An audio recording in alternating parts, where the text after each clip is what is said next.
मेरे घर के बगल में साधना नाम की एक औरत अपनी बेटी रानी के साथ रहती थी। साधना हर रोज देर शाम ऊपर छत पर टहलने आती थी। उस वक्त मैं उसे देखा करता था। एक रात की बात है, साधना छत पर बैठी अपने पति से फोन पर बातें कर रही थी, क्योंकि उसका पति बाहर ही रहता था। उसे लगा कि यहाँ हमारी बातें कौन सुनेगा, पर मैंने अपनी छत से साधना की सारी बातें सुन लिया था।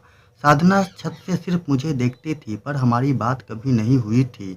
एक दिन मैंने उसे मोबाइल पर रिक्वेस्ट भेजी और उसकी तस्वीर की तारीफें की और हमारी बात शुरू हो गई। गर्मियों का मौसम था, इस कारण साधना और उसकी बेटी रानी छत पर ही सोती थी और एक तरफ चारपाई पे उसका ससुर अमृत लाल भी सोता था। एक दिन रात करीब 1:30 बजे मेरी नींद खुली। उस वक्त मैं अपने छत पर सोया था। साधना की छत पर झांका तो देखा साधना और उसकी बेटी छत पर ही सोए थे, पर उसका ससुर मुझे कहीं नजर नहीं आ रहा था। थोड़ी देर बाद मैंने जायजा लिया तो मुझे यह समझ आया कि शायद ससुर अमृतलाल नीचे सोने चला गया था।